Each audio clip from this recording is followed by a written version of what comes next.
முருகனே துணை. அனைவருக்கும் இனிய வணக்கம். ஆன்மீகம் ஸ்டார்ட்ஸ் உங்களை அன்புடன் வரவேற்கிறது.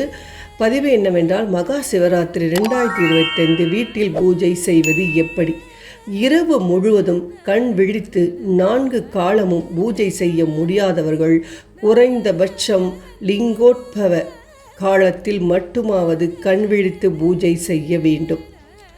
மகா சிவராத்திரி அன்று விரதம் இருந்து சிவனை வழிபட்டால் பாவங்கள் விலகும்.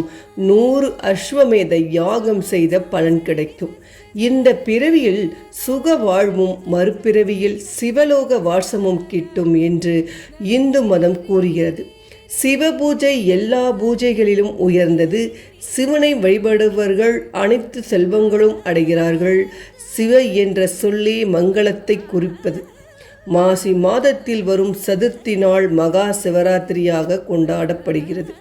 மற்ற சிவராத்திரிகளில் பெரும் எல்லா நன்மைகளும் இது ஒரு சேர வழங்கி விடுவதால் இது மகா சிவராத்திரி என்று போற்றப்படுகிறது.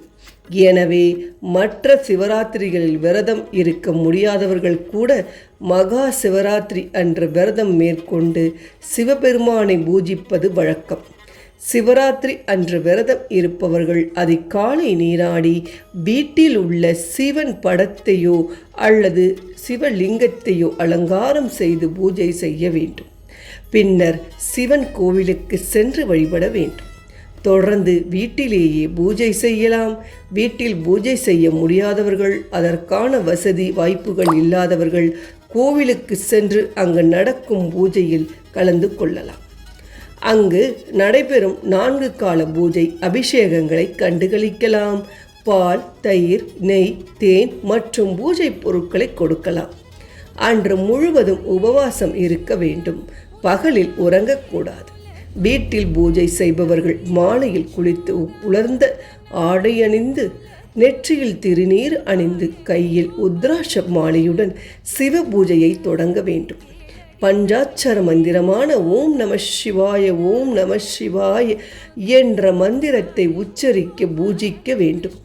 4 ஜாமங்களிலும் சிவலிங்கத்திற்கு பால், தயிர், தேன், நெய், சர்க்கரை ஆகியவற்றால் அபிஷேகம் செய்ய வேண்டும்.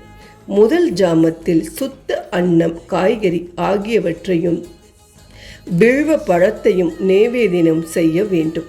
2ஆம் ஜாமத்தில் லட்டு, பலாப்பழத்தையும் 3ஆம் ஜாமத்தில் நெய் கலந்த பலகாரங்கள், பாயசம், மாதுளை பழத்தையும் நைவேத்தியம் செய்து வணங்கி வழிபட வேண்டும்.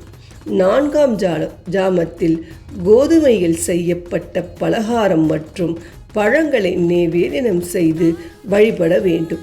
ஒவ்வொரு ஜாமத்தில் பூஜை செய்து முடிந்ததும் தன்னால் முடிந்த அளவு தானியங்களை செய்ய வேண்டும். இரவு முழுவதும் கண் விழித்து 4 காலமும் பூஜை செய்ய முடியாதவர்கள் குறைந்தபட்சம் லிங்கோத்பவ காலத்தில் மட்டுமாவது கண் விழித்து பூஜை செய்ய வேண்டும். பொழுது விடிந்ததும் நீராடி நித்திய கடன்கள் முடித்து சிவன் கோவிலுக்கு சென்று பிரார்த்தனை செய்ய வேண்டும். அதன் பின் உணவு சாப்பிட்டு விரதத்தை நிறைவு செய்யலாம். அதன் பின்னரும் உடனடியாக தூங்க செல்லக்கூடாது. காலை பூஜையையும் உச்சிக்கால பூஜையையும் முடிக்க வேண்டும். அன்று சிவபுராணம் படித்தோ அல்லது கேட்டோ பகல் பொழுதை கழிக்க வேண்டும்.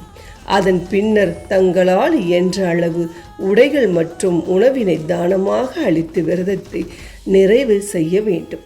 சிவராத்திரி நாளில் முழுவதும் உபவாசம் இருக்க முடியாதவர்கள் ஒவ்வொரு ஜாம பூஜை முடிந்த பிறகும் தண்ணீர், பால், பழங்களை சாப்பிடலாம். இதுதான் மகா சிவராத்திரியின் சிறப்பை பற்றி தெரிந்து கொண்டோம். நன்றி, வணக்கம். ஓம் நம சிவாய ஓம் நம சிவாய.